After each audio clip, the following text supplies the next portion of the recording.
We're gonna have to give you another one. Charlie, please. So yeah, I was a fucking alright. So I was a weird kid. I'm not gonna lie. I was such a weirdo. All right, I'm putting this in your hands. What the? Let's see you do that one. Do you know how to do it? Tough guy. No. These are Ryan's. All right, the dog is just gonna. Honestly, this looks soft. I mean, I'd like to see you try it. And I'm throwing that toy of hers out soon. It's getting nasty. Shit. Oh shit! What you want me to fucking grab? Yeah, she wants to. You don't have to if you don't want No, to. I want to. You're so cute. Woo!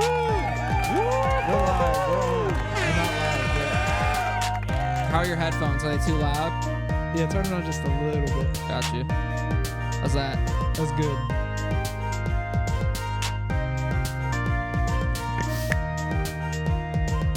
Dude, dogs are so fucking. Hold on.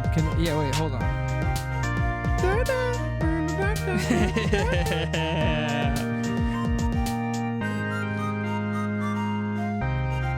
Dogs are really just big kids. They're like animal kids. They're like just kids. toddlers. They are kids. They need to be just around you. Check this out. Check out what I did. Yeah, like, check look, out what I got you. Come play with me. Yeah, all the time. Did you grow up with dogs? No, I grew up with fucking cats. You don't sound happy about it. Well, it's funny because Fucking cats. because I used to be a dog person. Okay. Before I had got our first cat, which was like a Christmas gift. What's her name? Charlie. Charlie. Charlie's Barkley. For real? That's Named funny after as the Chuckster. That's funny as shit. But yeah, no. So I was a dog person before I was a cat person. It wasn't until we got our first cat that I became a cat person. Okay. Hardcore cat person. Shout I think. out cats. Shout out cats because they're very low maintenance. If you have if you have a cat, they won't play with you like Charlie over here. Yeah. But And I do think, like especially when I was in college, it was a lot having a dog, and I always. Charlie, this is why you're not invited back to episodes. Charlie. She's very tough. She's very strong. But I always thought in college having a cat might have been more manageable. It just definitely because they just kind of fuck off and they do whatever they want. They're so fucking low maintenance. They don't really want that much attention, and if you don't give them attention, they won't go like insane. Because I felt Charlie, like we have Exhibit A right here. I feel like I have to play with my son like all day. So yeah, if this becomes a problem, because it's like I don't know how to not play with dogs. Like, right, especially you know what I'm saying? Yeah, she hits you with the eyes. You're like, oh, come on, Yeah, what am I supposed to do? Because eventually, because you ignore them enough, and then they'll just stop. They'll be like, all right, I guess this guy doesn't want to play, and then they'll be looking, and then they get like so sad. It's so sad. But you're not a hardcore cat person. Very cool. Jamal Jackson. Yes. Welcome to the show. You know what? I'm gonna go put her away. All right. We're gonna hold on. All right. Wait. Okay. I'm trying to learn how this shit moves. Charlie's up. What's going on? You All right. So we have Jamal Jackson, Puzzle Master, on the show. Rubik's Cube Master. All right. Look, I still have a Perfect. This is perfect. a speed cube. With a 3 like by yes, or you can fucking turn that thing at a million miles an hour, it's got bro. the industrial ball bearings. In the Yeah, middle it's like of it. literally, bro. Guess how much I spent on this Rubik's cube, bro? I'm gonna go with $300. No, I have dude, no idea how much. it was like $40, Okay. which is like crazy for a Rubik's What's cube. a regular right? Rubik's Cube? Like a run you? regular Rubik's cube might be like $10, maybe $5-10. Okay. Yeah, it's But you it's have silly. the performance model. Yeah, That's awesome. with all the fucking upgrades and shit. So that's V8 engine fucking Rubik's cube. Yeah, you had it modded out. Yeah. I'm assuming you probably haven't listened to the show much. No, I haven't. Sienna's like, she's mad because I haven't like watched her episode yet, and I've been meaning to. Because she said that she talked about me a lot on it. You did come up a couple times, and I was curious because I figured, why would you have seen any of the episodes of the show? But I thought maybe you would have seen Sienna. Not a problem. Yeah. We were gonna do so. We did Redhead Rampage on Sienna's episode. No shit. Where we made a March Madness style bracket. Okay. With like 32 famous redheads, both Wow. fictional and real. Oh shit. And Ice Spice was the 6th seed. Really? Yeah. Damn. And sorry, 6 overall seed. So I guess that's like a 3 seed. Yeah. No, it's not correct. Wait, That's two seed. Okay. She would have been a 2 seed in the tournament. That's insane. But anyways, Sienna was like Jamal, Ice Spice, or something. But we don't have to get into it. We don't have. I brought the. I'm an open book, man. You can ask me any question. I'll answer it. Honestly, Sienna tends to think. All right, let me just get the. First of all, introduce yourself to the camera. All right, so what's up, y'all? I'm Jamal Jackson. The second, recently moved out here to LA 3 months ago. Hell yes. And I'm on Hunter's podcast today. Hell yeah, man. How you liking LA? Me. I'm loving it. It's funny because I just had a conversation with my cousin that I think that I'm the happiest I've ever been, period. Just living out here. That's awesome. I was like, the only thing that would make it better is if I had more family out here. Yeah. You know what I'm saying? I feel homesick a lot as well. Yeah. Just like, fuck, man.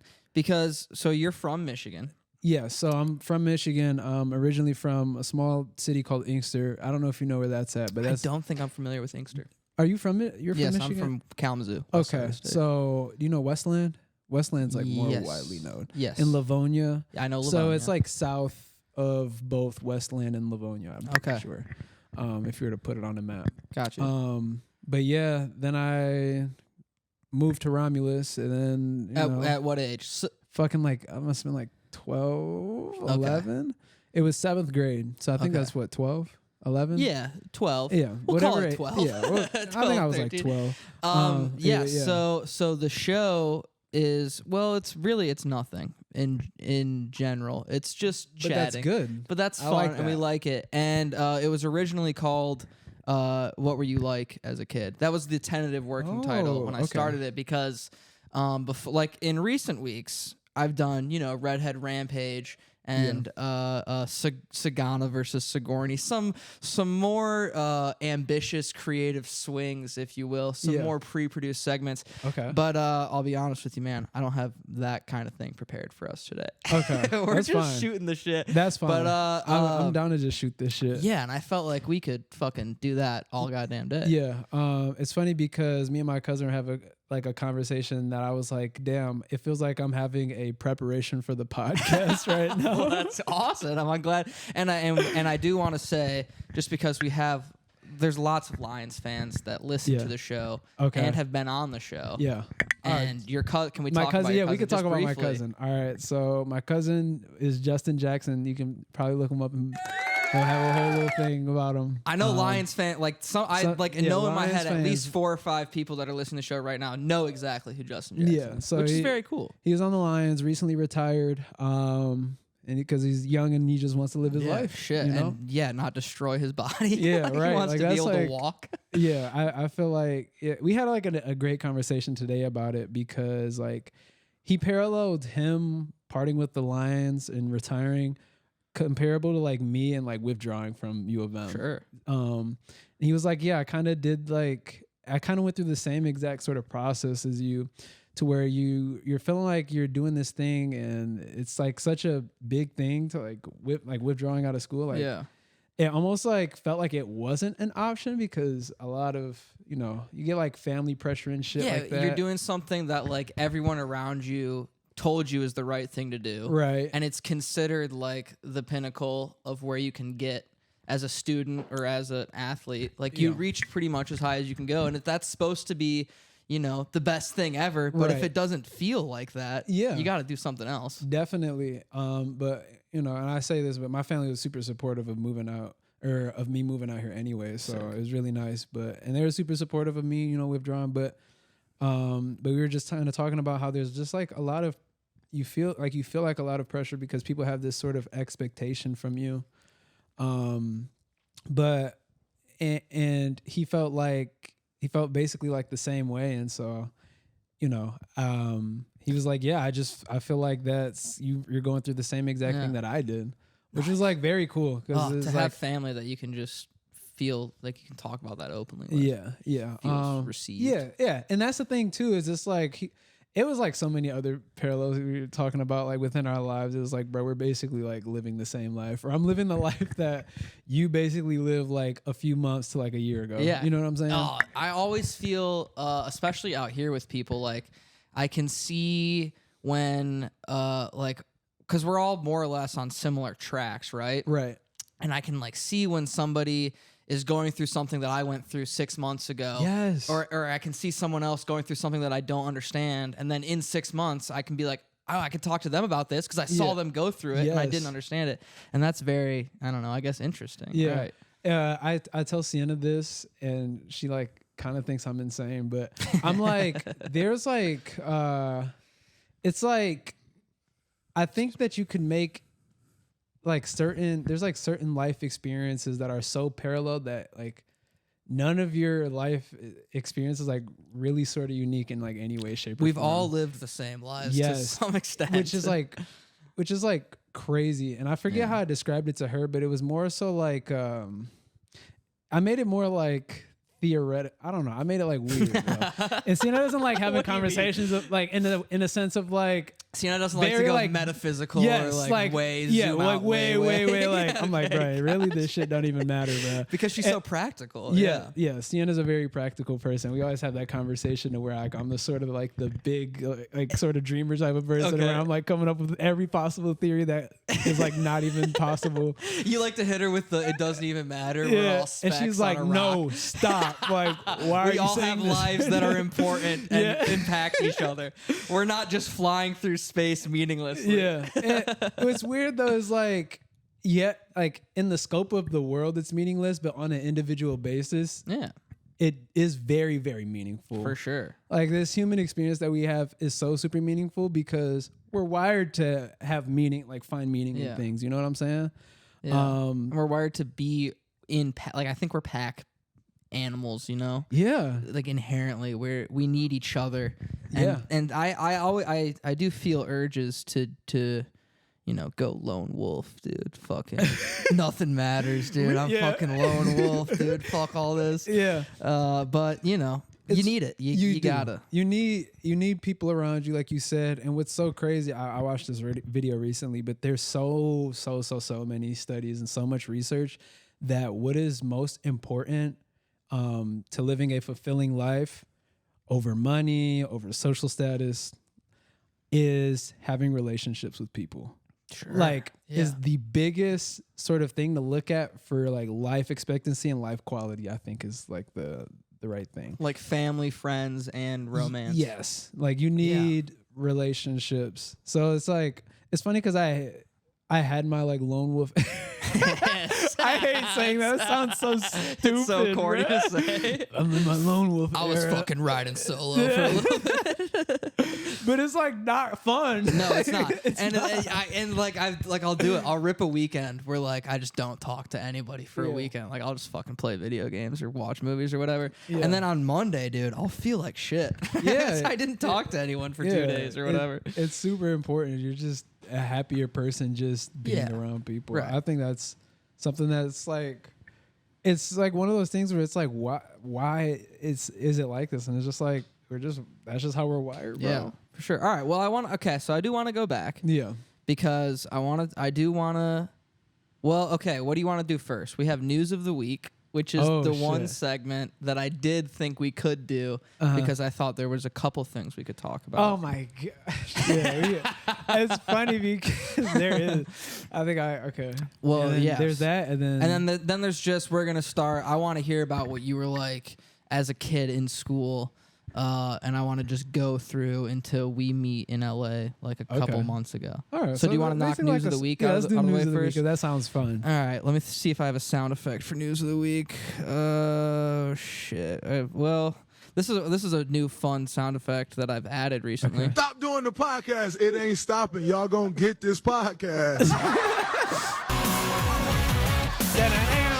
I remember. Okay, so I saw the clip of you and Sienna, and I do know that fucking sound effect. The ESPN one is fun. Yeah. So news of the week. Let's start off. Just March Madness. Are you watching it? Do you care about it? Does it mean anything to you at all? I would say in years past it has, but not This year? really this year. No. Yeah, it's fine. And we've covered it, so I didn't want to like spend all day on it. I just wanted to know if you were a college basketball fan at all. I used to be used to make a bracket. That's because that's back when I used to hoop. I used to play ball. But because I don't really play basketball, I guess I just haven't. All right, we'll fucking move on from that really quick, man, dude. Fuck March Madness, guys. Yeah, get that shit out of here. Yeah, if you're watching it and having fun, you're a fucking loser. Yeah. Go do something cooler. Did you see that boat run into that bridge? Yeah, I did.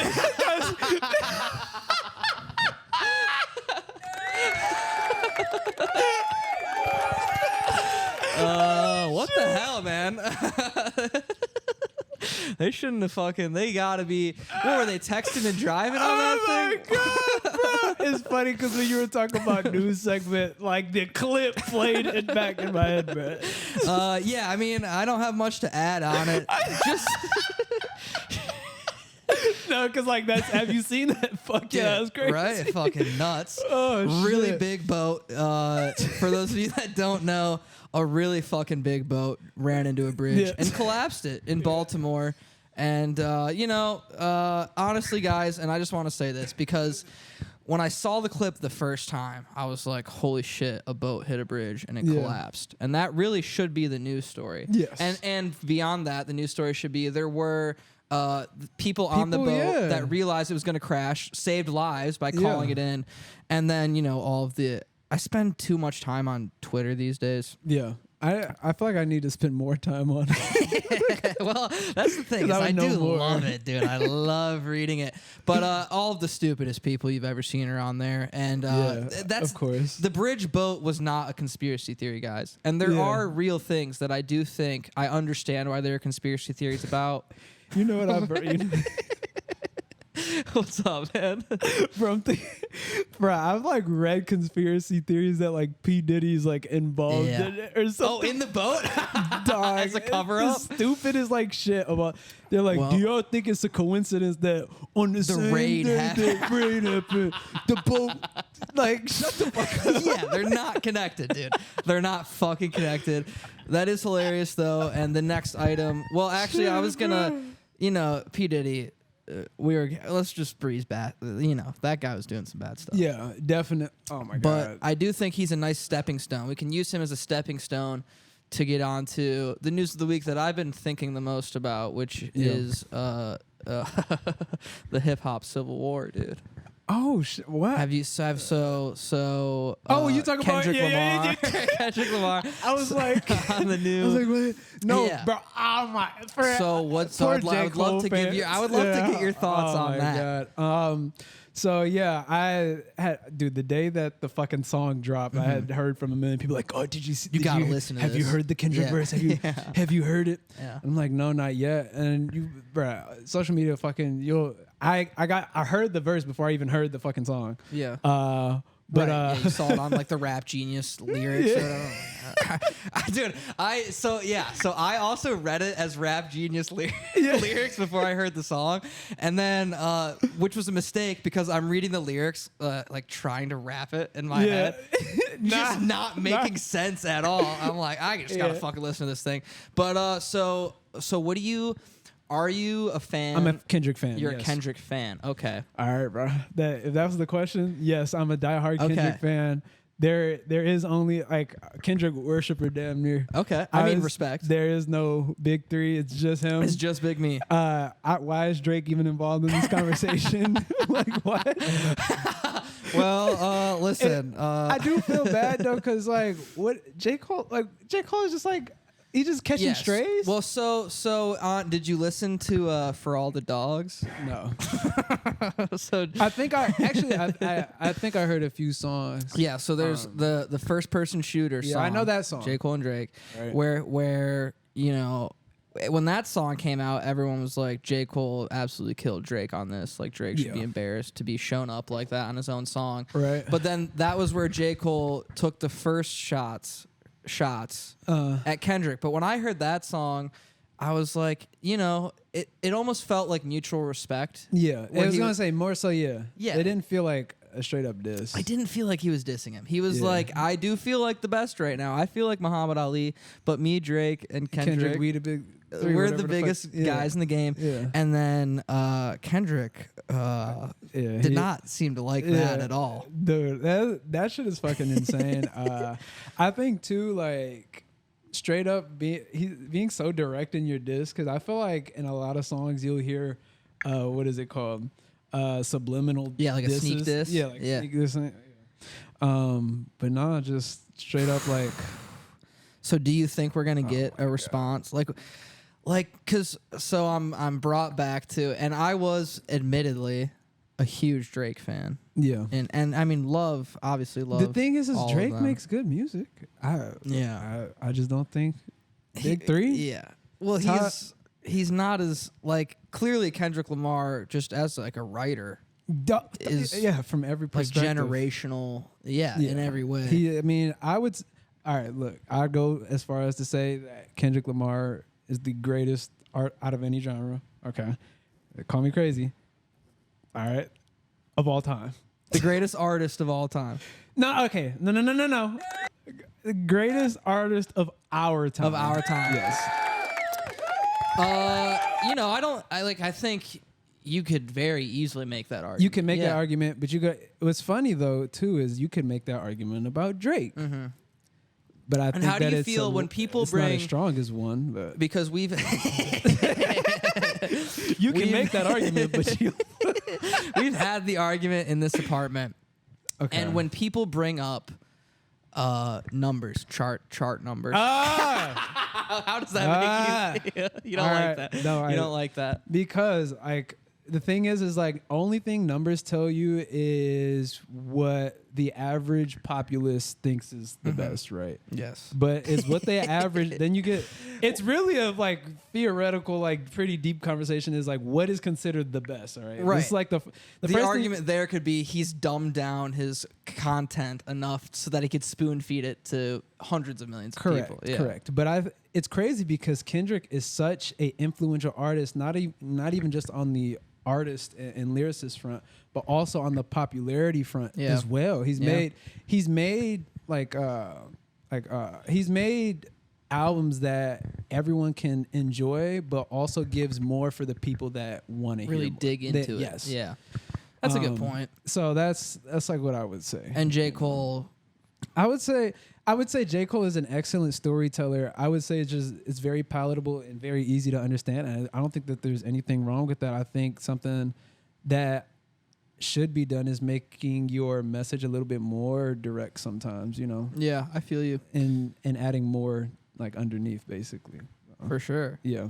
Are you we can move off the hip hop. Okay, we can. But I was gonna say, are they in your big three? You can say somebody else too, because I think you can make the argument. You want to do Mount Rushmore? Should we do Mount Rushmore's? Favorite four. Yeah. We could do five. We could do favorite. Okay. You want to do 4 or 5? Artists or just rappers? Let's go primarily like rappers. Like rap first, because a lot of people are saying, can Drake even call himself a rapper? Right. Because we'll say like in that hip hop. He's so pop R&B, like doing everything. But let's try to keep. And I think mine would So like for me, Drake's probably on there. If we're doing 5, I'm putting Drake on there. That's fair. I'm putting Kanye on there. Yep. And then I gotta go personal here. Mac Miller's on there. Okay. Kodak Black is on there. Interesting. I love Kodak Black, dude. I fucking love Kodak Black. What's funny is I think Kodak Black has grown on me a lot as an artist. And I would say when I first listened to him, I was not a fan at all. I understand. And he's one of the guys, he's not like in Lil B range, but he puts out so much music that like you're gonna have to suffer through a lot of just like what is that? But like I was in the top 0.01% of Kodak Black listeners like three years in a row, dude. I love the project, baby. And then 5. See, I'm tempted. Are we putting groups on here or just individual people? You can put a group outside. I'm gonna go with the Wu-Tang Clan. Okay, that's fair. I think I was just very like in high school became very just taken with the whole, it's fucking beyond the music, just the whole image thing that they did and the whole brand. Like I just very much was fascinated with the Wu-Tang brand. Yeah. And I think that imprinted on me pretty heavily. So I feel good about that 5. And then, I'm like, once you name 5, you just start realizing all the people you left off. Yeah. There's no Lil Wayne on there. There's no Jay-Z on there. There's no Kendrick Lamar on there. But all right, let me hear Kendrick yours. is crazy, but I know. All right, so anyway. I'm sorry. Damn. Wayne, because you do forget about Wayne. How could you forget about Wayne? How's Lil Wayne not on there, dude? God. I've been listening to Lil Wayne my entire that was like the first rapper my sister showed me. Yeah. That felt like I was finding my own music finally, which fuck. That's a good experience finding your own music. Yeah, right? Once you stop listening to just like shit passed on to you. Yeah. Yeah. Okay, so obviously I would say Kendrick. I would say Kanye West. Yeah. Because I feel like the way to like break it down is like sort of influence and like it's like influence, writing, and like popularity. I think is like the 3 things. Yeah. And you make music, right? Yeah, we'll get to that later on. But you're factoring in like real influences on your art too, which I think is very cool. Influence is very, very important because I think like inspiring other people and not only that, but creating a sound too. Oh, and nobody is. Kanye is. Yeah, Kanye is up there. Oddly enough, I think Playboi Carti is in my top 5, and the reason I'll say that is influence. Like, dude, like he's built an entire aesthetic. It's all we see is Carti clones now. Yeah. Are you a Ken Carson fan? Yeah, but no. Okay. It's funny because like, Ken Carson has maybe 3 good songs that I enjoy. And then there's like so many songs where I'm like, how did he even get popular? What am I listening to? Yeah. I'm like, how did he get to where he is today? Like, I don't even know. And okay, before you finish with this, one more Yeet. What do you feel about Yeet? Yes. Okay. I think all right, so I'm kind of a Yeet fan. Okay. I would say he's birthed from like he's Carti's. He's straight from that tree. Yeah, he's from that tree, but with a different and unique approach to it. Okay, is what I'll say. I'm a huge Yeet fan, and I think he's developing a lot as an artist. He's finally coming into his sort of art, especially with this new album. If you haven't heard it, I was gonna say I felt like the latest project started to feel more like he is doing his own thing now. Yes. I would say this is the first project where I'm like, okay, this guy's like here to stay. I think with rap, because I think that if you don't progress as an artist and you keep like the same sort of sound and aren't trying to evolve, that's when you start getting like irrelevant in a way. For sure. Which is why Kanye has stayed relevant for 20 years. Yes. Yeah. Okay, we got Kendrick, Kanye, Carti. Okay, that's 3. Is this the last one? Yeah, we'll do 2 more. Okay, 2 more. I'm gonna say Earl Sweatshirt. Nice. I listened to a lot of Earl in college, and I think his discography is very interesting. Me and Justin met him when we first got here. Yeah, he was doing because the Alchemist project released like in September or something, and so he went to the golf store on Fairfax and did like a meet and greet. Me and Justin were like first in line. It was That's very crazy. Cool. Yeah, that's sweet. God, Odd Future was. Yeah, bruh. You forget, like, I forget that was a whole era. Yeah. Like the Goblin era with Tyler. Middle school, dude. Just, we were all like, dude, look at Odd Future, dude. Yeah, like 12. I was like, I liked it because it made me feel like edgy, like a lot of the stuff that Tyler was talking about. Yeah, it's just ridiculous. Yeah. And then I'll say Nas. Nice. Yeah. I wish yeah. You forgot not like I was thinking like I gotta probably put like a 90s guy on here. That's what I was thinking too. Yeah, because so of Pac, Biggie, Nas, Jay-Z, you felt like Nas was I would say Nas. Okay, cool. I think same thing with like Pockets. His music is very easy to understand, very palatable, but all with like very good messages and tend to be pretty positive with tracks like Dear Mama and all these other songs. right. You know what I'm saying? Did you see our poster right there? Oh no, I fucking missed it. No, that's crazy. Okay. I need to get posters in my room. That's what my cousin told me. He didn't seem very impressed with my room. Are you still totally blank on the walls? Yeah. You gotta put something up, man. At least print out a picture and just fucking tape it to the goddamn wall. Yeah. Yeah. He talked about the white wall. And I was like, I should make a song called White Walls or some fucking shit like that. That would be kind of cool. I might come up in LA or some shit. Yeah. I don't know. Yeah, shit. There's nothing on the walls. All I had. Yeah, that would be sick. Literally nothing on the walls. You know. All right. Well, so okay. There we go. There's our expanded Mount Rushmore. Our Mount Rushmore +1. Yeah. And I think we pretty much covered news of the week there too. I hope Drake responds with the diss track. I think it would actually be cool. Look, I don't want anyone to get hurt, but I feel like we're removed. This era of hip hop feels removed from the straight up killing people. Yeah, and I think that's good. I think this is a very. I don't like killing people, guys. Killing people is bad. Killing people is not very good, and therefore I think that the direction rap heading is really nice. Really and so nice. I think I think there could be a back and forth there that would only be beneficial for fans of their music. Oh yeah, definitely. Fuck. I forgot what I was about to say. It's about to be something about Drake. Anyway, the Drizzy Glizzy. Did you see the? I did see that. Do you think? Okay, we've had this conversation on the show before. Do you think that he leaked that video himself? That's kind of our speculation. Big theory here. That's a conspiracy. That he put that out.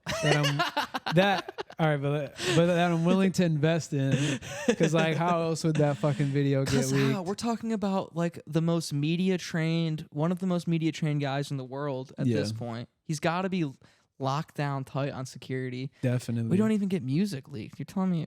Anyways. Yeah, you telling me we getting meat before leaked music, bro? We're getting meat like, leaks. That's crazy. What the fuck? That's fucking crazy. Yeah, man. All right. Well, that was news of the week. Yeah. I liked this. Well, I didn't really. This week's news was kind of crazy. The fucking. The boat, dude. If you're listening to this show and you work on some kind of barge or large cargo vessel, please pay attention when you're going, guys. Like, that's like terror. I never even imagined that happening. Like I've unlocked a new fear. A whole bridge collapsing. It's like now, like when I go over a bridge, I'm gonna go fucking 120 miles. You're just gonna floor it over. Yeah, I don't want to get fucking caught by some cargo ship hitting the leg of the bridge.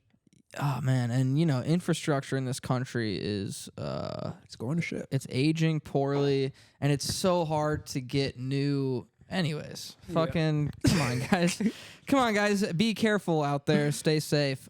Jamal, let's throw it back, man. I want to know what you were like in school. I want to know, were you a shy kid? I know you are into Rubik's Cube. I know you were doing Rubik's Cube. Oddly enough, this is a symbol to what I was as a kid, bro. So let's get into that. Yeah, so dude, I was a fucking like nerdy little kid. From Inkster, oddly enough. There weren't fucking nerds in Inkster for real. Not a lot of nerds. Nah, dude. It was like, it's fucking hood as shit, bro.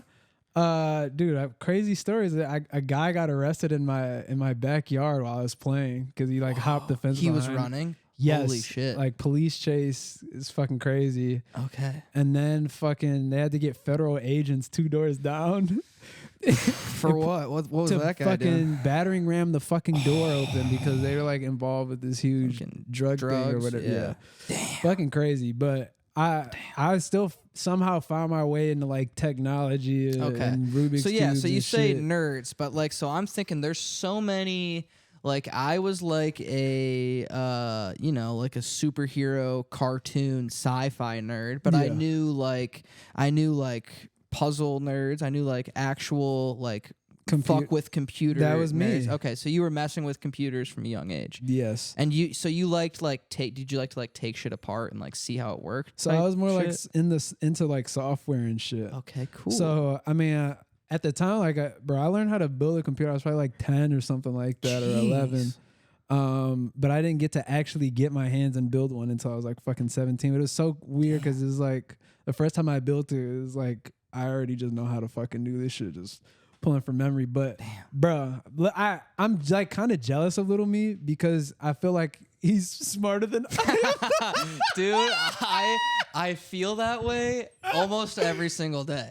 I think back to when I was like 14 and like if you asked me to like find the goddamn derivative of a quadratic equation, I could do it in like a second. Yeah. And like something, but that's the thing, cause you say that, right? Because now if someone asked you to code something or build a computer or something, you wouldn't know how to do it. But would you trade that for the life experience and knowledge that you've had now? Fucking no, not at all. Yeah, I was gonna say because like I was always like if I would have looked at myself like when I was a kid, I'm like, yeah, that kid's a fucking wizard. He's gonna do some like crazy tech shit. He's gonna start in the next company. Yeah, he's gonna start. Yeah. And in fact, that's what I wanted to do then. Okay, that sounds like it sounds like you had a software. You were set for what's it called over there?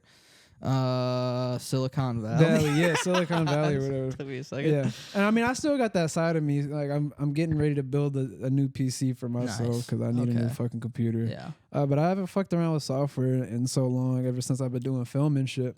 Right. But yeah, bro. Oh my god. So like I was like an online nerd, like chronically online. We were talking about this the other day. I think me, Aaron, and Sienna. I was like chronically online. Like I must have spent at least 12, 14 hours a day. Like get home from school, go straight to the computer on that till bedtime. Yeah. Straight to the computer or straight to the game. Yep. And bro, it's funny because I started a YouTube channel and a video that I made at the time was like how to like boot someone off of Xbox Live on the Xbox 360. How to get someone reported and shit. Yeah, it was like literally how to fuck up their internet connection. So it's called the denial of service attack. Where you send a bunch of fucking packets to their router, and the router can't handle all the traffic, and so it'll boot them off the game. Just fucking kicks them. Yes, bro. Guess how fucking old I was when I made that video, bro? 11. Yeah, like literally, I think I was like 11 or 10. That's awesome. And obviously, it got took down because I was showing how to do something that's fucking illegal. You were hacking. Yeah. You were essentially hacking. Yeah, it's like a serious crime. Yeah, no. I didn't really fucking... I mean, I was 11. Like, what you're the a fucking kid. You're getting pissed on. So what were your games on Xbox? Halo 3, fucking Modern Warfare 2. I was big into the FPS. Nice. I was making videos about Halo 3. That's actually what got me into editing. Sick. So I started editing like I was fucking 3. 10. Yeah. Wow, that's awesome. 9 was like the first time I like ever edited. Awesome. On iMovie? No, it was this. It was the software. I don't know. Some people out there might know. Windows Movie Maker. It's Pinnacle Studio.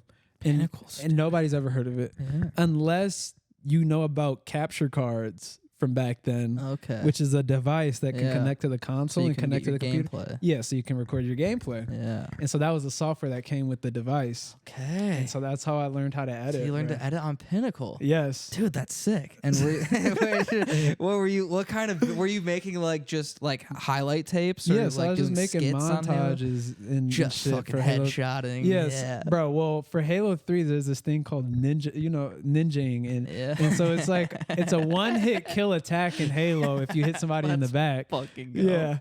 And so I would basically trick people into like basically putting their backs towards me, whether it be like following me and then I jump behind them and like hit them in the back or awesome. Dude, I was beautiful. Literally I fucking love this, dude. This is so awesome. It was so cool, bro. So sick. And like all my old gamer friends were like 18 and like grown men at the time, bro. And I remember I was like so super good at the game that we would like play against each other, and they'd be like, "Bro, you got to show me how to like ninja." I mean, one of them had like a kid, and he was 18, bro. I'm not kidding. Damn. Happy Mama's Boy. If you're out there watching this, bro. Damn. It would be sick if you saw this. It would be so cool. Oh my God. I remember that guy. Dude, if Hope you remember, his kid's doing well. Dude, his kid's probably as fucking old as me. His kid might watch this, actually. He probably won't see this. His kid might watch this. It's so fucking funny, bro. Yeah, but damn. That was my boy. Him and Crazy Kiddo were my guys. Wow. Wait, what did you say? Happy Mama's Boy and Crazy Kiddo. Yeah, Crazy Kiddo was 16. What was your gamer tag? It's Ninja Knight. Let's go. Shit. That's sick, dude. It's Literally, because bad. I based my entire name based off of the fact that I was those like, videos were probably doing numbers, dude. These sound like sick videos. dude, I think at the time that they were, I deleted them and eventually re-uploaded them like a few years ago because I couldn't find these montages like on my old computer, on my grandma's old computer. But I ended up finding them. I was like, dude, I'm going to fucking re-upload these. And of course, they're doing fucking no numbers right now. I think I was getting like a few thousand views, which at the time on YouTube, I was like... So, as a 12-year-old, is like, like, dude, I'm fucking famous, I think. Yeah. I think I'm a celebrity. I did origami too. Me and You did origami. Yeah, so that was my first YouTube channel when I was like 7 or 8. Wow. I was doing fucking origami. Me and Sienna and Aaron were talking about this the other day. But I used to make like some advanced fucking shit, bro. Like what? Like, bro, I was like doing this crazy like origami dragon, but it literally like looked fucking like you're like, yeah, that's a fucking dragon. You saw it right away. There's no guessing what that is. This is a fucking dragon because I'm so sick at origami. To give you perspective, like the first time like going through learning how to make the dragon, I think I spent like 5 hours folding. Did you time lapse it for the video, or you just showed the finished product? For that, I didn't even make a video on that because it was like so fucking complex and I was still fucking figuring it out myself. But I did show how to make an origami wolf. And that was the first video that I had ever posted online. I was like fucking 8, and it brought in like 2,000 views on how to make this origami wolf. Sick.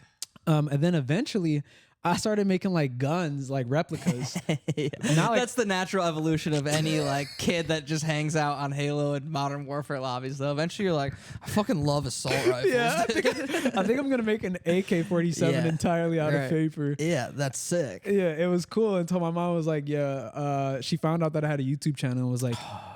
And because we were like the first generation, I don't blame her. We were the first generation with this fucking crazy ass technology. You could upload your stuff to the internet. We were kids, putting like our like our faces and like our houses just for anyone to see. Yeah. So that was. I remember getting yelled at for that for the same thing. Yeah. She's like, you need to delete the channel now. You cannot be doing this. I was like literally bawling of tears. I'm like, I got people, like I got fans, mom. Like, look, mom, look, the origami wolf video did 2K on YouTube. The origami heads are gonna be fucking pissed, mom. And that's what it is. There's no there's no part of you that's like, because also I do feel like the other side of that coin, as dangerous as it is, we were the first, I think, generation to, and things are obviously changing now with AI, but like I felt like our generation, even as youth, like knew how to fucking stay safe on the internet, and knew how to spot danger right away. Yeah. So for someone like my mom and dad, who I like saw get hacked by a phishing scam every week, it was very frustrating for them to shut it down for that reason. Yeah. I was gonna say, it's like she just didn't know. And she was right. Ultimately, she was right. Because I mean, like, you don't know who watching. She like, you don't know what type of predator could be on the other side of the screen. Blah blah blah. Literally, yeah. I was like, okay. But like, at the time, man, the time it was crushing, bro. God. It's crazy because in the origami wolf video, I didn't show my face, but in the gun video, that's when I started showing my face. Don't fuck with me. I was like, look, guys, I was fucking standing. My camera's like at fucking 3 FPS because it's a shitty ass webcam. It's a webcam. So did the origami guns ever translate into like airsofting or paintball? No, I wish it did. In fact, I've been paintballing one time, and it's a hobby that I wanted to get into, except for the fucking barrier to entry is like $1,000, which at fucking whatever age I was like, I can. Okay, I guess I'm not doing that. Yeah, all right. Guess paintballing is out of the question. I guess I'll go do something else. I'll go do something else like fucking DDoS people on Xbox. I'll go get kids kicked off fucking Modern Warfare. That's awesome. Yeah. Okay. So all right. Moving forward. Yeah. Because now let's go middle school into high school. Yeah. Are you playing sports? Yeah, so middle school, so even before middle school, I was doing basketball, and in middle school, I had discovered cross country. Nice. So I've been running since basically then. I did know that. Yeah, you like to run. Yeah, so I ran 6 miles today. Yeah. Yeah. Fuck, man. Dude, fucking. I've just never unlocked that. Yeah, it's weird because it's weird because I feel like running is never a thing that you like doing, especially like the first probably like 10 times. Right.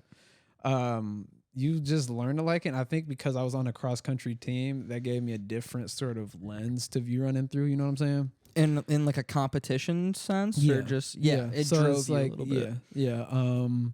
That and then like running with your teammates and sort of the culture around it was really appealing to me. The camaraderie of that. Yeah, it's crazy like because that. it's like you're running with somebody else and they're like your teammate, but they're also competition. So Right. you guys are both pushing each other. That's cool. Some real like anime fucking come up shit.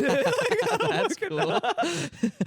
Oh. Literally, it's like, dude, I remember not to get too off track here, but Please. I remember it was my senior year of fucking high school. My running essentially like competitor, his name was DeAnthony. He was on our team. And at the start of the season, I was faster than him. But then like halfway through the season, he started like getting in shape out of fucking nowhere. And dude, for like our championship conference race, he fucking like beat me for like the championship title, bro. Literally soul crushing. Did you have an anime moment? Yeah, dude, where I you did, bro. gonna I was fucking like, get your I was revenge? literally like, dude, I was so competitive, even ever since I was a kid. And not to get sidetracked to another story, but the reason why I'm so competitive is because whenever I would be like, say, doing something like walking to the door or something like eating, like if my mom beat me like to it, she'd be like, I just beat you. Yeah. You're a fucking loser. You suck. So we can see how that was fostered. We can Yes. see how the competitive spirit came up. Interesting. So literally, I cried, bro. I literally cried, but I got it back in blood. With D'Anthony, not with mom. Dude, I remember one time my mom, Boxing out mom, dude, to get to the door. dude, one time my mom beat me in Madden. I was so fucking pissed. I mean, Jesus that Christ. is, I can't even imagine. That is, you have to quit the game. Yeah, I was. That was Mom probably the beat you in last day. Madden, Dude, I stopped playing Dude, Madden. my after mom that. would never beat me. Yeah. Even day one, I'm not losing to my mom. Yeah, but I got it back in blood, I say, because like in order to qualify for the state meet, which is like the fucking like next level up, you have to come top 15 at regionals, which I did. Nice. And he didn't. Did it? But What happened in that time? You were just locked in more? Dude, yeah, I mean like it's weird because running is like, it's not who's the best runner, it's who's the best that day. Yeah, right. And I feel like, I like that a lot. Yeah. And I think that was a bar. Yeah. I was very fascinated by a couple years ago when the guy ran the first sub-3 marathon. Sub-2, yeah. Or sub-2. Yeah. And they were just talking about like so much of long distance running is mental barriers. Yes. Like there is a physical is. capacity to what the human body can do, but there's also so much that can be bypassed by just finding like something deep in that a switch you can flip and just fucking power through. I think that's really cool. It was crazy as I would say, I fully agree with that. Running is mostly mental because like when I tell people like, okay, like I did like a 4-mile easier recovery run. They're like 4 miles is fucking crazy. Fuck you, man.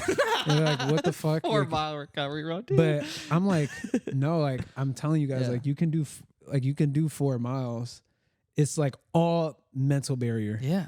And eventually, like once you do it, you're like, all right, bro, like what? Like that's like nothing, you know? And that has to be such a cool feeling. To be Yeah. like, oh, I mastered that, dude. I can do anything. Yeah. And our friend Nicole, friend of the show, Nicole Winthrop, just ran her first half marathon. Yeah, I heard about that. And she was very nervous. And she was like, the most I've ever ran is 10 miles. Yeah. And we were like, well, that's not enough Yeah, for a half marathon. That's not a marathon. That's not going to get you there. That's not enough miles. But then she's just like, well, when I was running it, you hit 10, and then you're like, well, what am I going to fucking stop running? Like, no, I have 3 more miles to do. And then you kind of just do it. You lock in. You just don't. You fucking lock in, dude.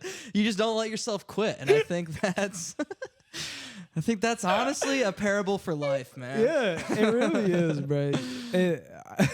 Me and my roommates joke, we call it LIS, lock-in Locked in syndrome. Hell yeah, dude. Which one of you has the worst case of it right now, man? Bruh, I think it's fucking Aaron, bro. Yeah, Because he's coming on the show next week. ooh, that's gonna be a good Yep, show. yeah. But yeah, he's definitely because the first time I said you got LIS, he goes, "What's that?" I'm like, locked in syndrome. Nice. He's like, "Yeah, I gotta get everything done today." Sick, dude. You guys got a good house there, but I want to keep stay on track. We're almost there. Yeah, I know. Yeah, middle school. Oh, fucking yeah. Okay, High school. Okay, you're running. You're playing basketball. I was running, playing basketball, and doing then my nerdy shit. That's when I learned to solve a Rubik's cube and shit. Okay, was cool. Middle school. You figured out Huge the milestone. formula. Shy kid too. Okay, really. Because you asked about that. Yeah.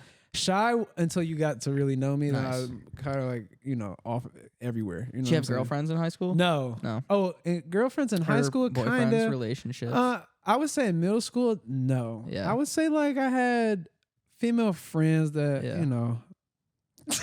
Yeah, got it. We'll move on.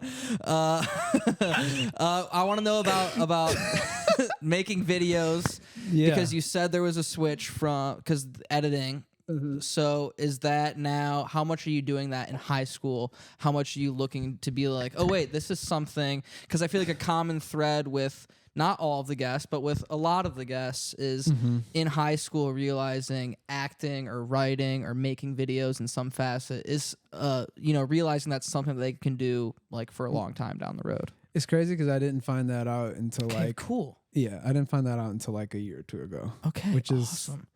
Crazy. Because I mean, at that time I was so okay. I'm gonna be a CEO. I want to start like a tech company. Sick. I want to graduate in CS and get my degree and maybe work at some big Google tech giant for Apple a few years and then split off and do my own thing. Wow. But no, I didn't find that out really until like a year ago. So what happens in between leaving high school and that then? Let's talk that. Where So, do you go first when you get out of high school? So it's like freshman year, I'm like, it's weird because like high school, like, not to like suck on my own dick or anything, but I was like the popular kid in fucking high school. Cool. I was the shit in high school. Yeah. I believe it. I was fucking class president, third in class, top athlete. Nice. Doing the whole thing. And everyone also, knows me. I imagine, and you were probably just a nice guy. Yeah. Right? Yeah, I was Is that just a fair like, people assessment? liked me. Yeah. And I feel like that's, dude. I know it's not the case everywhere, but I feel like a lot of times people like, there's this weird misconception about popularity in high school. Yeah. At my school, at least, like the kids that I think were popular were just like nice to everybody. Yeah. I was gonna just say pleasant like to be around. Yeah. I mean, like I didn't have people that I didn't like in high school. You know what I'm saying? I didn't know anybody that didn't like me unless or seemed. Yeah. I mean, everyone was really nice. So cool.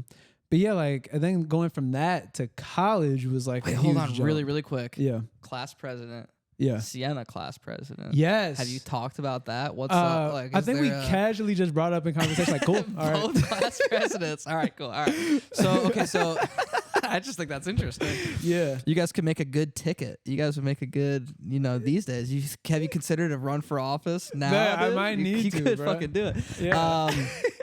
Okay, so where do you go? You leave high school. So what you happens? leave high school. And then freshman year, I lived with two of my buddies from high school. And so as a result, I got socially kind of fucking cucked because I was just around them all the time. When I didn't have them, I had like was talking to nobody. So and you went to Michigan right away? So I went to Michigan right away, got into the engineering program, whatever. Damn. Yeah. It's funny because Michigan is I only applied to 2 or 3 schools. And Michigan was like the one that I was like, all right, brother, this is the one I'm going to. Like, suck in Michigan, huh? Yeah, it's funny because Michigan was the last school I applied for, and like that was it. Because I was like, all right, I didn't. It's so weird because I was like, I didn't even know if I would get in. I was like, if I'm not going here, then like it is what it is, bro. Like, I don't know. I was like, if I don't get in, this is fucking crazy. And also, like, you're gonna get it. Yeah, with like, that resume, dude, class president, fucking popular stuff. I was like, cool, like. Yeah, but going from that to like, okay, now I don't know anybody, and now I have to. Are make you living new North friends. Campus too? Because you're engineering. No, so I was Central in West Quad. Oh, so nice. I lived like Central Campus and everything, but I kind of went back to that middle schooler of like it's hard for me to meet new people. I went through a very similar thing. I hung out with my cousin and his roommate, and I love those guys. They're still very close. I'm very close to them to this day. Yeah. But I do feel like my freshman year, I slipped back into that comfort zone so quick that I do think it delayed me from like meeting other people. Yeah, so I fully agree with that. I didn't really meet people until like I got into filmic and shit. Like, Okay, so you're taking software classes or engineering CS classes, classes, bro. Yeah, and is that just fucking kicking your ass? I mean, bro, Is that every just engineering awful? kid will attest, unless Yeah. you got your fucking like crazy ass, like basically fucking geniuses that also go there that are fucking playing Geometry Dash on their Right. fucking laptop and Because they answering the don't need lectures to, yeah. questions. Yeah, I'm like, right. how the fuck are you even wrapping your head around? Yeah.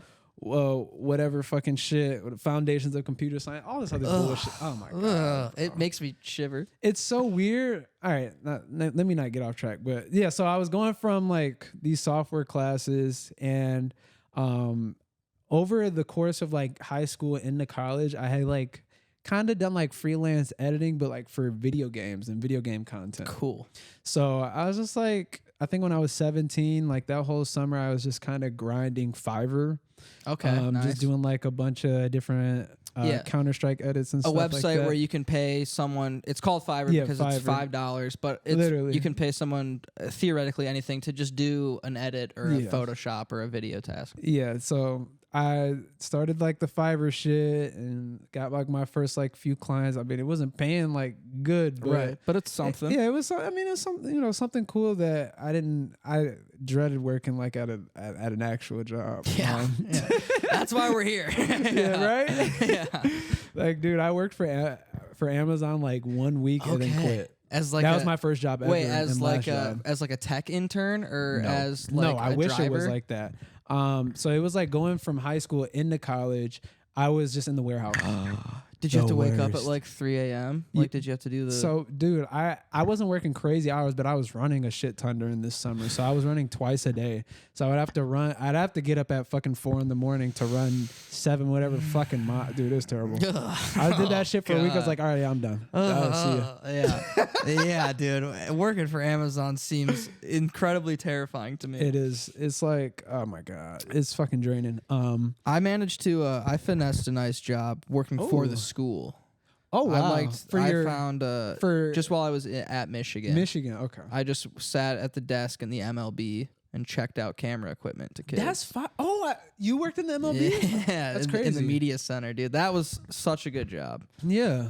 And I recommend. I think I've made this recommendation before on the show, but if you're at Michigan or at any school, try to find one of those jobs in the library or at a nav desk where you can basically just get paid to do homework and Yeah. sit there. I've heard that that is like good. So clutch. Yeah. Anyways, continue. But yeah, that was my first and last job. I was fucking 17, bro. Like first class, like real jobs. You know, like, Yeah, you got I an employer did. W-2. Yeah, You know what I'm saying? yeah. Like, what the fuck? That shit left such a bad taste in my mouth. I'm a kid. I Yeah. should do this. And so when are you like fuck eeks, fuck CS? Like I'm out. I'm out. I'm So done with this. I feel like it happened over time because there was a semester that I took off because I had like a past due balance on whatever fucking like my Michigan account. And so like in order to sign up for classes, like the balance has to be 0. So I was like, all right, like I'm gonna just take a semester off and like, we'll pay it off and then I'll go back. But in that time I had started like my, I guess, production company at the time. And that's because my younger brother told me, hey, like I know you do like editing for video games. And to kind of not go on like too long of a tangent here, but a lot of the edits that I did for games were like creative art pieces instead of like showing off the gameplay. It was more so like literally framing shots, planning out shots, Cool. and putting it into like a really creative edit. yeah. So that's yeah. So that's kind of so that's like kind of how I got like my editing background because all that shit was like super editing intensive. Right. But he was like, yeah, I know that you do that. You should record basketball highlights Nice. and you should edit them because like people aren't like touching your editing, bro. Like Right. I've seen you edit these games. They look crazy. Like people that shoot these highlight videos don't really know what the fuck they doing. Yeah. Right. They're just putting clips back to back to back. Right, Like, you yeah. could actually do some cool shit with Yeah. it. So I was like, okay, cool. And so I asked my aunt, like, hey, can I borrow your camera? Like, I think I want to start shooting some of these basketball games. She's like, yeah, sure.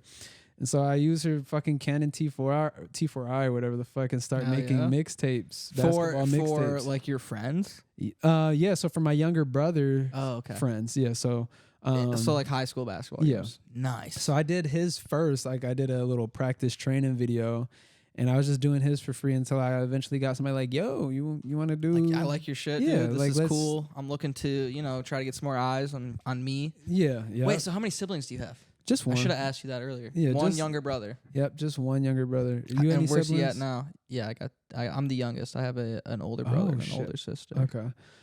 He's he's still in Michigan right now. He's Okay. in high school. He's a junior, about to go into senior year. Been hearing a lot of good things about him. Is I he think- nice at basketball? Yeah, Is he good? Yeah, I think he got like what is it? He just did a visiting for a college in Indiana Sick. just this past weekend. So it seems like he's doing really good with the basketball, and his grades have been good too. Hell yeah. Yeah, hell yeah, he's killing it. But so he was like, yeah, you should do that, and that's when I started making the basketball highlights. And then eventually I was like, all right, I got to get a better camera. All right, because this camera can't shoot in 60 FPS and do like I can't do slow mo. I can't do really a ton You're of cool limited, shit. basically. Yeah. And so that's when my buddy or ex buddy, we're not friends anymore, left on super terrible terms. Oh shit. Cameron, or I guess I shouldn't name drop, but look, the thing. All right, actually, I'm a name drop. We'll cut it out if you want, or you can name drop. Look, Fuck it. I'll name drop. The only reason that I will name drop is because like I'd be willing to like talk to him again. I just don't think that he wants to, converse with us anymore. Like our friend group. Or, Damn. you know what I'm saying? So he kind of split apart from the friend group, but he Was had it what? what? Can we? What happened? Yeah. Dude, We don't have to get into it. No, like I'd love to get into it. I'll just tell you, it's so fucking much, bro. All right. It's so. We're much. already at an hour, so we'll have to save it for the next time we do Yeah. it. But let's finish what we're Yeah. So yeah, basically he had a Canon A7 III, which at the time was Nice like a camera. really good camera. Nice camera. He's like, yeah, I mean, I haven't really been using my A7 III. If you want to, you can use it. And I was like, bet. And so that's when I got to really learn how to work with the camera and shit like that. Sweet. And so anyway, fast forward to when I got back into school, I was going part-time because I had started doing this video shit. And I didn't really have as much time on my hands to be able to allocate to doing school full-time. I'm like, God damn, especially at Michigan. yeah, exactly. Like I was telling my cousin this earlier today. That engineering program is like a full-time job and then some. You know what I'm saying? Yeah, man. I lived with an EECS major for 2 years, and it was come back from class beat down, and then just fire Yes. up your computer again and code until you give up at like Yes. 2 a.m. Like, Yeah. oh my God, man. It's literally. So going back to kind of that, I'm like, yeah, I don't have really a ton of time, but I'll try to make it work because I know that people have this sort of expectation for me to finish, And I think I did one. So I did that semester, and then I think the following semester, which am I losing track of time? Okay, so 2021 is when I started OCANT.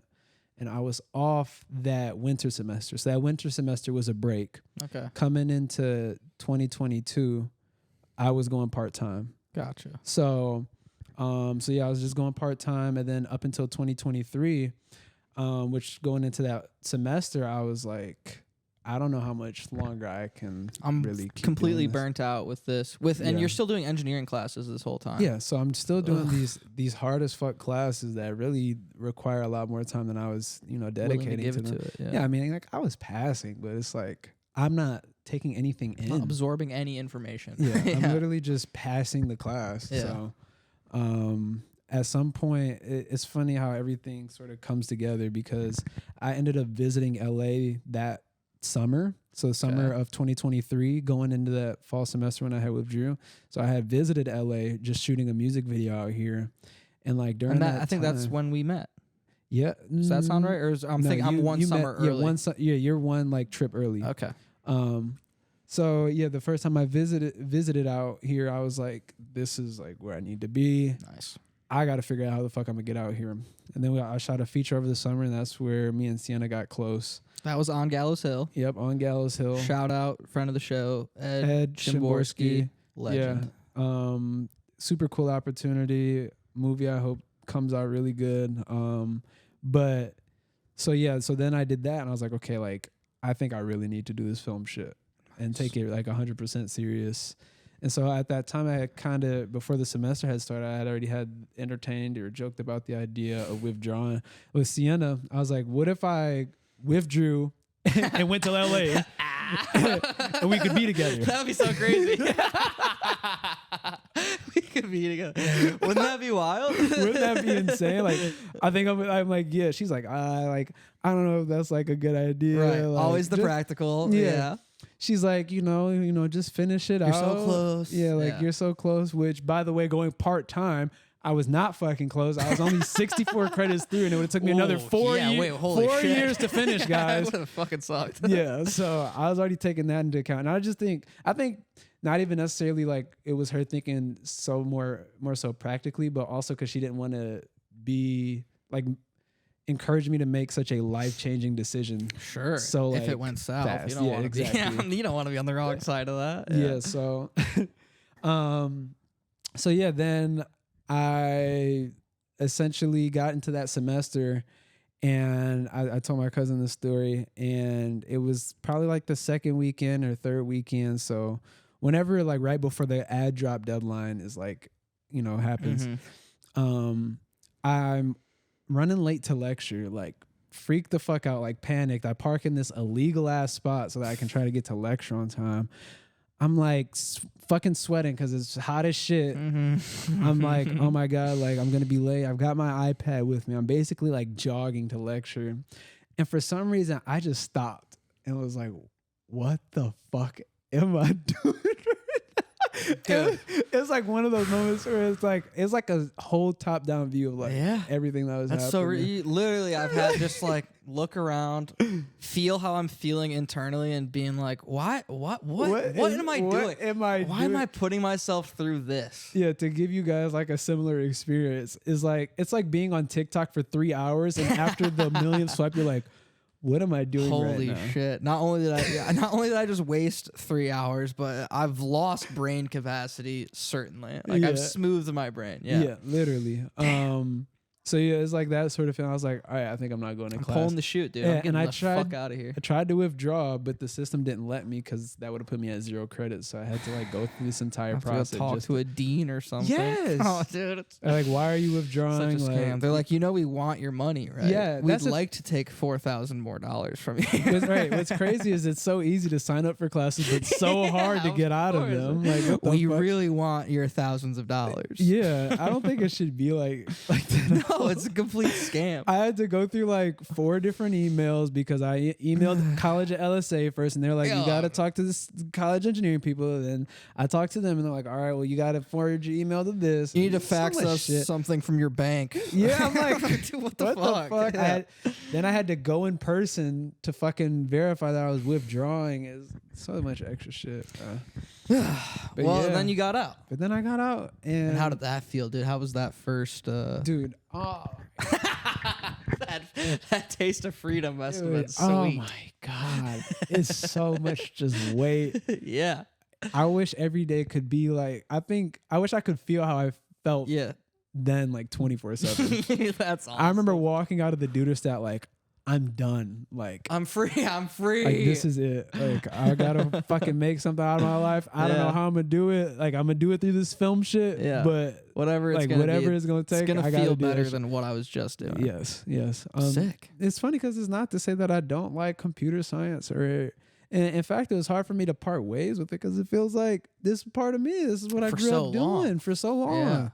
And I'm just like letting this go. Yeah, right. Oh. And man, especially when you're like when your passion when that fucking intersects with an industry and that's a very disillusioning thing. Oh God. I'm sure you're probably feeling that with the video stuff too now, but that was very much a sobering thing for me, realizing like, oh, this is more like I do think, most of the people out here doing the Hollywood thing are passionate about it and love it. Yeah. But the grindhouse, just fucking nature of it is, it's tough. It is tough. Yeah. When did you get into film?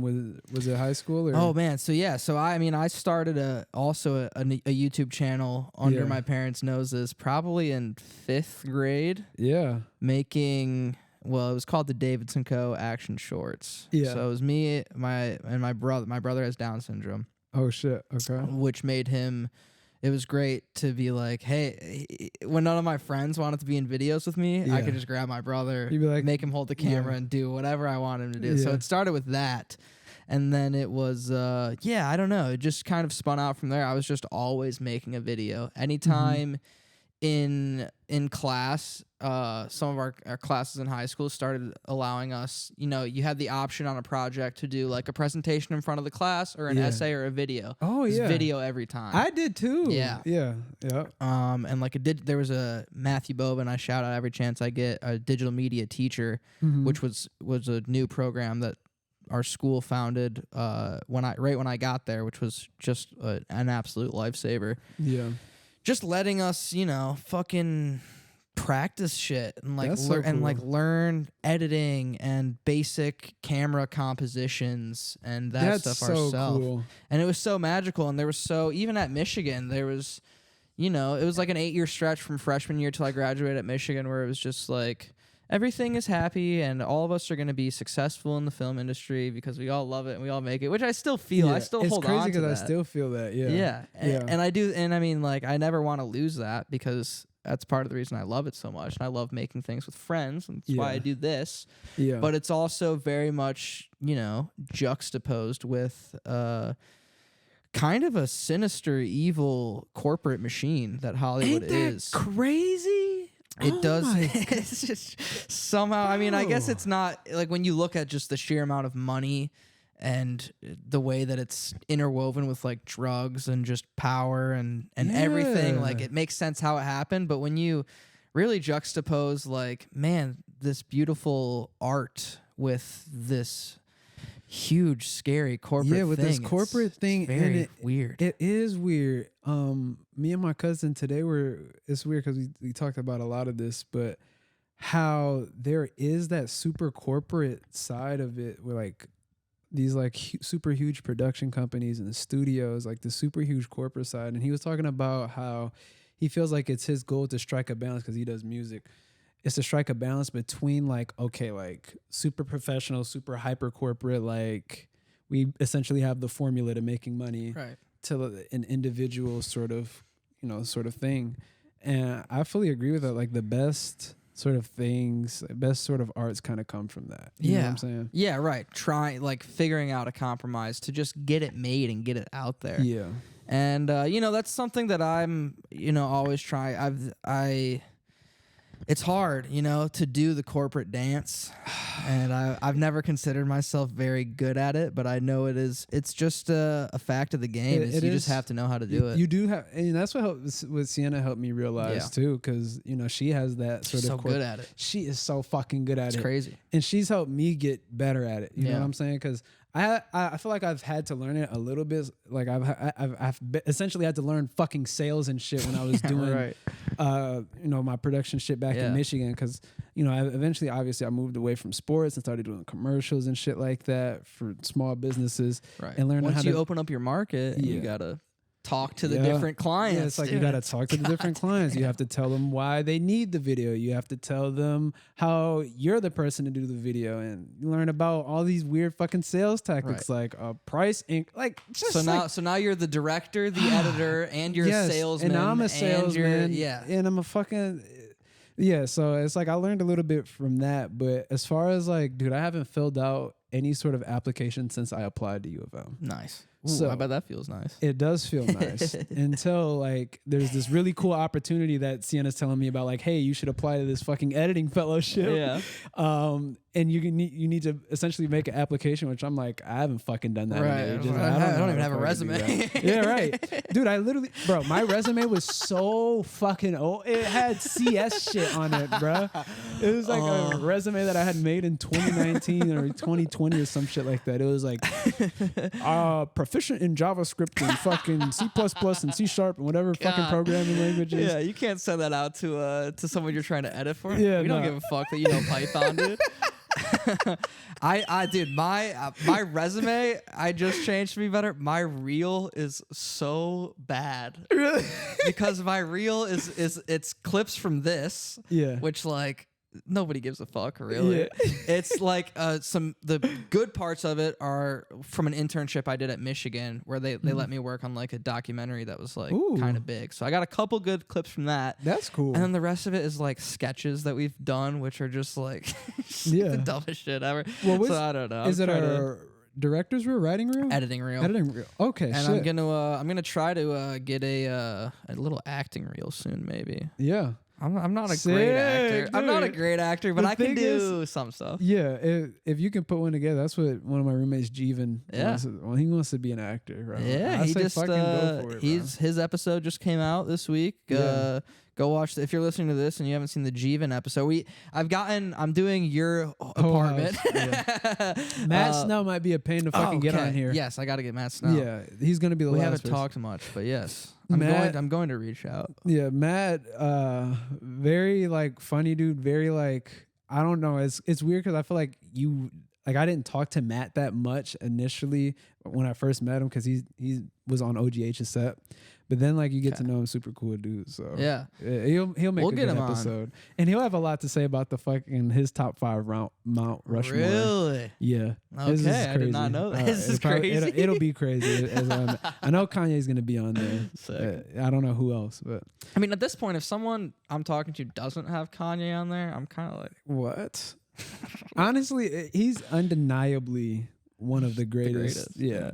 It's insane. I know. I love him. Yeah, I was gonna say I think my mom she really put me on a Kanye. Really? For me, it was my sister bought the goddamn when 808s and Heartbreak came out. My sister bought. Your sister's cool. She's my like sister showing you is all this cool. fucking cool music. I know, and I didn't realize she was cool until like a few years ago. Yeah. But she bought like the shutter shades, like the fucking slotted shades. Yeah. And man, dude, 808s and Heartbreak was going double platinum in the Davidson household. Damn. Yeah.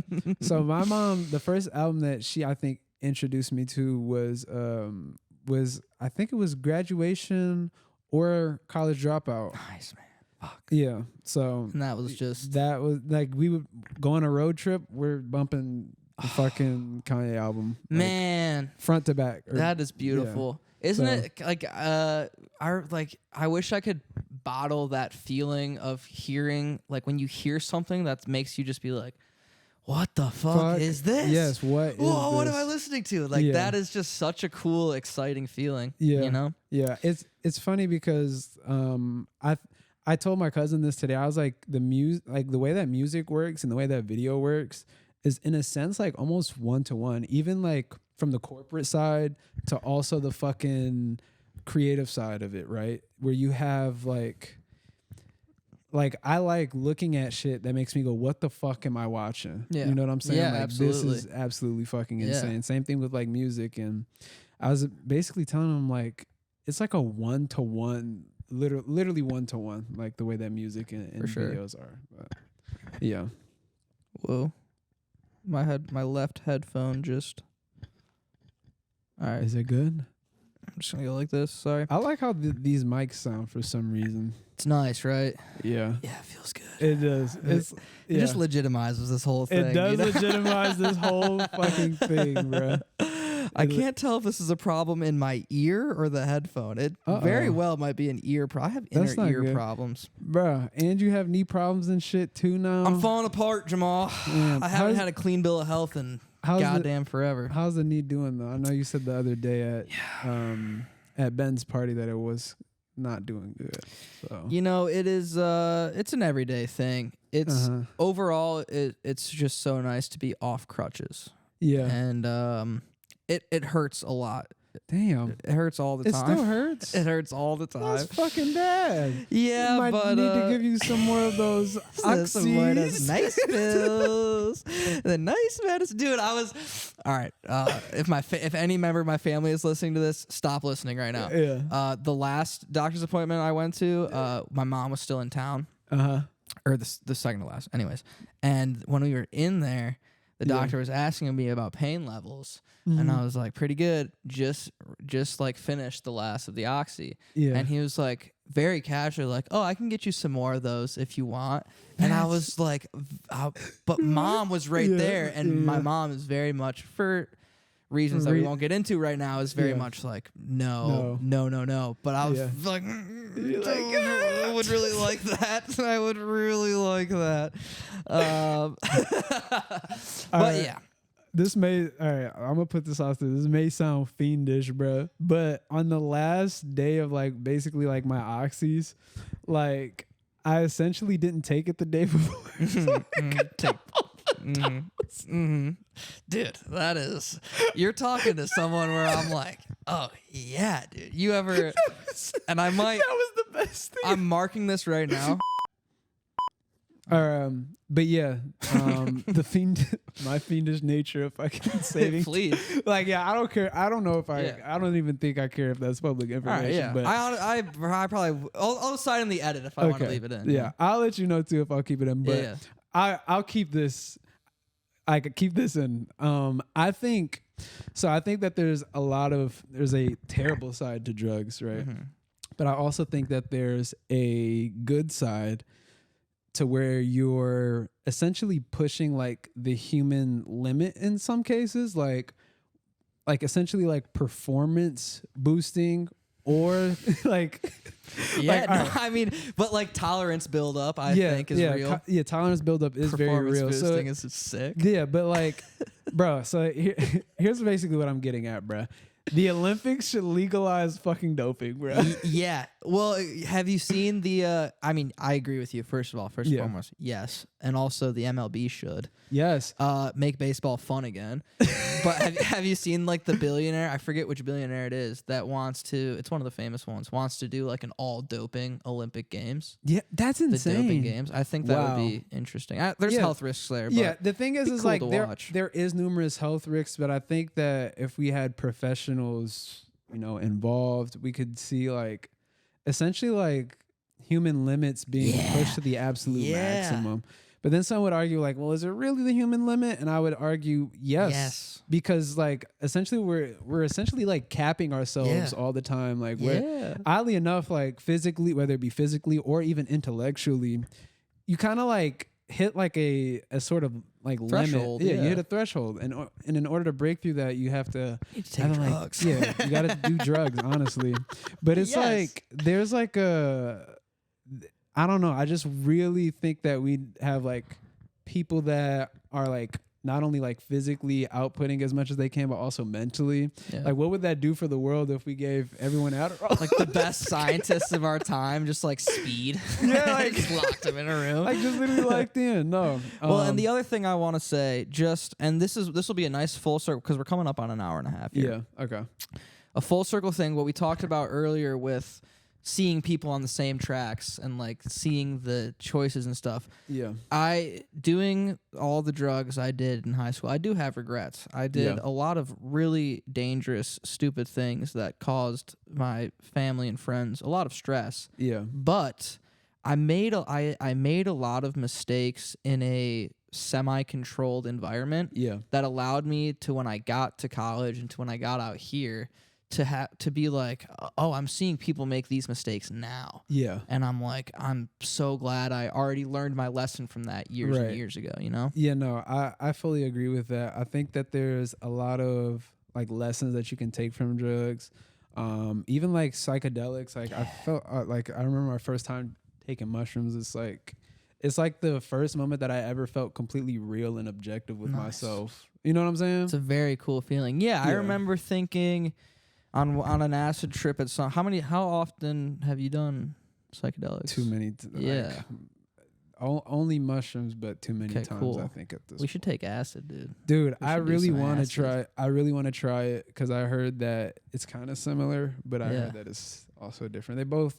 It's weird because I feel like if people were more educated on it too, I think it would be safer. You know what I'm saying? Mushrooms especially. Because it's like, all right, like I know all the science behind it. I know like how fast tolerance builds, and it's like realistically, I don't know. In a safe environment, I think that drugs could be a net positive. Take that.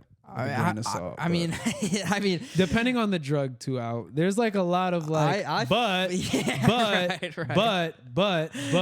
and I fully agree with you. And this show is always going to agree with you. And you know, do your own research and take with it what you will. Yeah. But I certainly agree. And I remember on an acid trip at some point just realizing like, you know, it's all about just trying to spread joy and positive. Just try to love everybody that you can. You know. Yeah, it's like I feel like you just get so much from it, and you learn so much that sometimes it's like you're being really, really faced with like reality for what it is. And I think that it's helped me even figure out what I want to, you know, pursue in life, you know? So I don't know. So do drugs, kids. Yeah. If you're a kid listening to this, do some drugs. Yeah, it's funny because it's like don't do drugs, but at the same time, like do them and safely with your best friends. Very safely, like do them with your best friends, and you'll have memories for a lifetime. Literally, it's like they can be so like certain drugs can be so dangerous, but like mushrooms are like like I don't even know how they're not. Like, how are they not? Like, weed is legal now, but I think mushrooms are probably the next thing. They will, especially out here. Yeah, and I read one time that the FDA said physically it's the safest drug you can put into your body. Yes, it is. Oddly enough, it is. I fucking read that shit. I remember before I took mushrooms for the first time because I was like, all right, maybe do I do this? Do I not? And it is, which is fucking. That's crazy to think about. Sick. You would be like the first thing that comes to your mind is like weed, but no, like it's mushrooms. It's just this fucking little natural fungus, dude. Just put it in your mouth, have some laughs. Right. I love that shit. And you know, we're gonna do them. Yeah, soon. Bro. We were. I know. God, we have to do them soon because we had the failed hike. I know you guys got some duds. Yeah. I didn't even know that mushroom duds existed until then, bro. That shit made me. I put a curse on you because I couldn't go because my knee was hurt. Like, oh god! I said, give them duds so they can trip with me. I know we got to reorganize that. If you're watching this, you know who you are. Fucking get it together. We gotta lock in. We're gonna do it. Yeah. It was meant for us to not trip that day because we ended up hiking 7 miles on accident. And it was beautiful. So it was beautiful. It was like a microdose, you know. It's chill. All right, man. We're at 90 minutes. We just did an hour and a half of internet radio. Yeah, did you have fun? I did have a lot of fun. It's funny because I feel like my favorite things to do.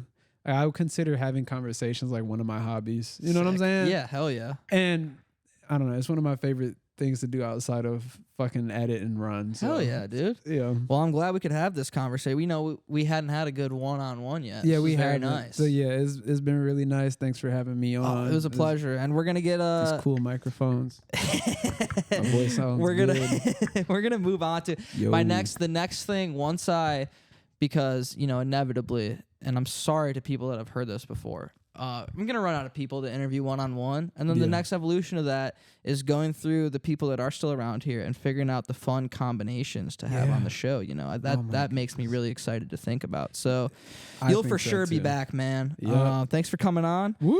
I don't know what else to say. One of the song's about to come. Sorry, what? What's up? One of those cool combinations is probably me and Sienna. Oh, so. That's top of the mind, man. Yeah. All right, guys. Thank you so much. We love you. And I'll see you next week. Woo!